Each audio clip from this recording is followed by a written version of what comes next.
Miss Global Organization bumisita sa probinsya ng Ilocos Sur upang magsagawa ng charitable works at tumulong sa pag-promote ng turismo sa lalawigan.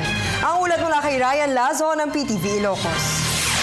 Bumisita sa lalawigan ng Ilocos naggagandahang dilag na title holder ng Miss Global 2014 kasamang mga kandidata na sasabak sa prestigyosang beauty pageant na Miss Global Philippines ngayong taon.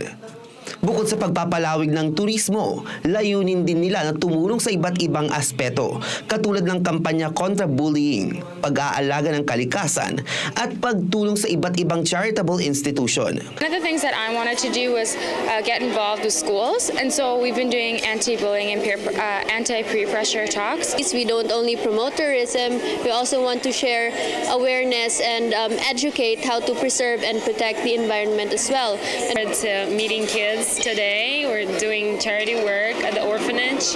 We're having more than 200 kids. Yeah, I love doing charity events. I actually work as a city planner, so it's very excited to be here at this government building. Patunay na hindi lamang sila beauty and brain, kundi with a big heart.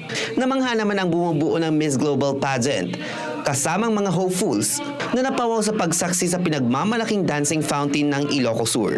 Nalabis namang ng lalawigan na napili nilang pasyalan at tumulong pa sa pag-usbong ng turismo ng lalawigan. Rumampa naman at nagpakilalang mga kandidata sa mismong tabi ng dancing fountain.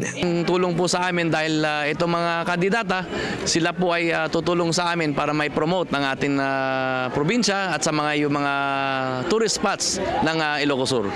Mula dito sa siyudad ng Vigan, lalawigan ng Ilocos Sur, Ryan Lazo para sa Telebisyon ng Bayan.